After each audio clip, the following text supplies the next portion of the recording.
Pretty amazing. Who's hungover? Very good. That's personal branding. Good job. No one is hungover here, you liars. Um, I'm also amazed that you're here because we're talking about branding, and branding is a horrible word. Okay, so it's totally misconceived by most people, especially in the startup world. Most of you say that you can't afford branding for a startup. And what I say is you cannot, oops, you cannot, I'm not hungover, by the way, I'm just jet lagged. You cannot afford not to brand at this early stage. And let's talk about affordability. It's not about money. It's about time that you spend educating yourself about the subject of branding as it relates to startups.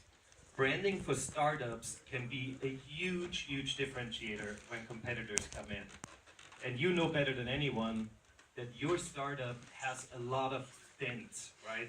There are a lot of ways that people can screw with you right now. Competitors can come in, they snack on everything that you worked on super hard for the last couple of months or years. They can steal your ideas because you know they can, they will. They can steal your employees, and by now you might only have one or two, so that would suck pretty badly. You're vulnerable, right? There's a lot of ways that someone can come in and screw up your startup. Besides yourself, of course, you're the number one victim that can screw up your startup.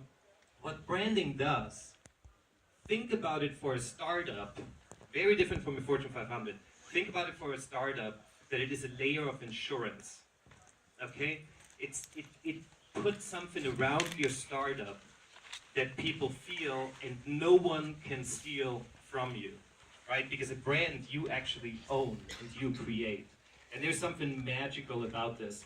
And today for 66 slides, just because I had to have 6 slides more than the gentleman before me, we will dive into this. And it's kind of a workshop, and there are not too many of you here. So really, as we go through this, try to take notes and implement this with your startup. So the first thing that we need to learn today, a startup brand understands that brand is a good thing. Now a startup doesn't understand that. Most people out there don't understand that brand is actually a good thing. A startup brand does understand that. So what does the word brand mean for you guys? Not for everyone else, but for startups. What does it mean? So I went out to define it, and this is how I define it. For companies that are in the early stages. Early stages, I don't know, that means a day to 3 years, depending on your company. Brand is a service, product, company, or a person with soul that is attractive and smart. And soul is really what it's all about. If you don't have heart, if you don't have soul, as a company, as a startup, you will never be a brand.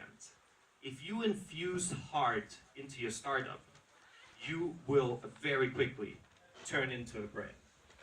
Attractive, that's not superficial. Attractive is to make sure that someone actually sees your startup, that they feel attracted to it. There needs to be some sort of attraction. Even if you have an app, they see the icon and they're like, oh shit, no, that's ugly, right? I mean, there is attraction involved in anything you do, even a service business.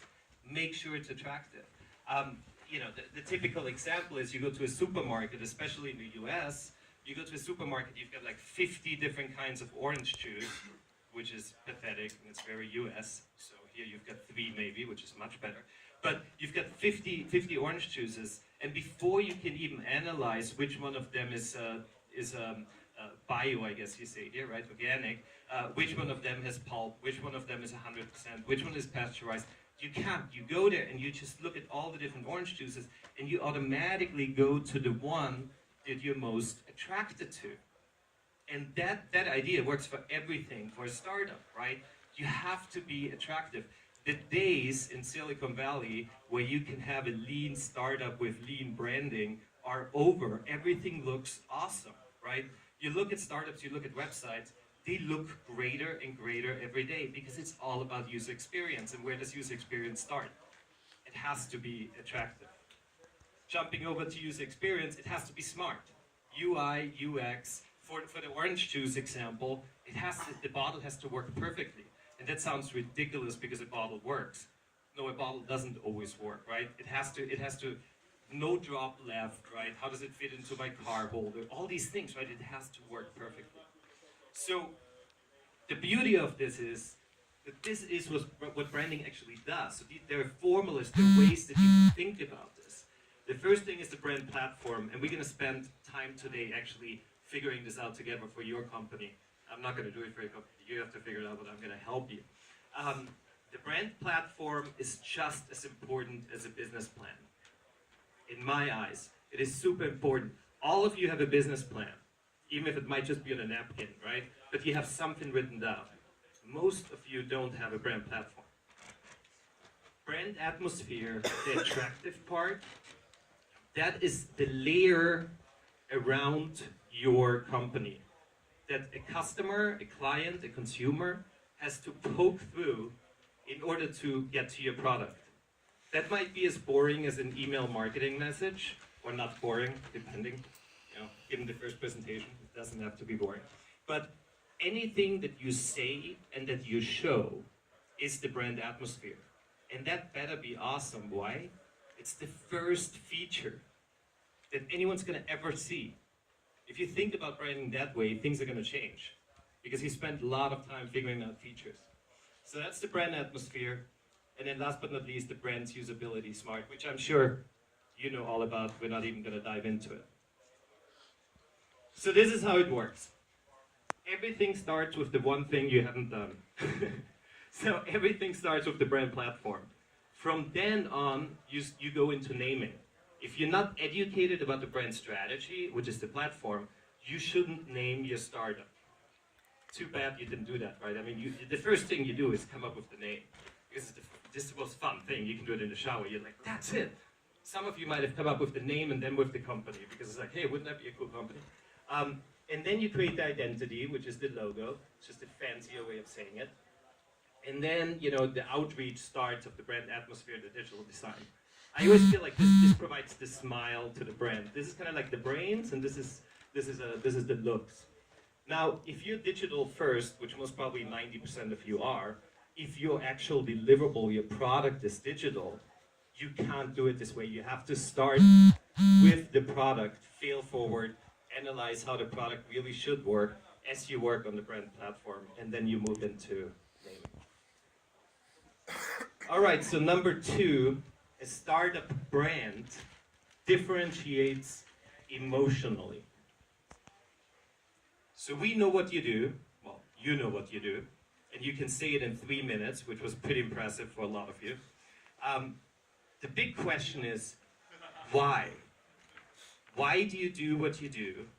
Why do you eat pizza until 4 in the morning working on a startup? Why did you leave your corporate job? Why are you so passionate about this one app or this one thing that you're doing? That's why people will feel, right? You have to analyze, big question, why? And the nuts and bolts of this is, and it has always been, something as lame as the positioning statement. This lame thing called the positioning statement is the number one thing that you should take away from today. Take a picture, write it down. You should really, really do this. Maybe not tonight, because I advise you to have a couple of drinks while you do it, inspiration. And tonight you might not feel like drinking anymore. This is absolutely, absolutely genius. I didn't create this, it's around, right? You can just go positioning statement online, you find tons of them. But most of them don't have the magical ingredient, which is the answer to the question why, which is the because. So to the target audience, that's easy. Our product is category, that's grocery store or a certain app category, that provides certain benefits. And usually that's where it ends. That's not much different than any of your business plans, right? It just describes what it does. Because, what's the because? Why do people really, really care about it? Let me give you an example of Whole Foods. Whole Foods is not in Poland, I have an idea. Does anyone know Whole Foods? It's like American Almond. It's an American what? It's the American version of Alma. That's Okay, American version of Alma. Yeah, it's a Polish Alma. healthy food store. There we go. Thank you. You're from the US. Okay, so let's talk about Whole Foods.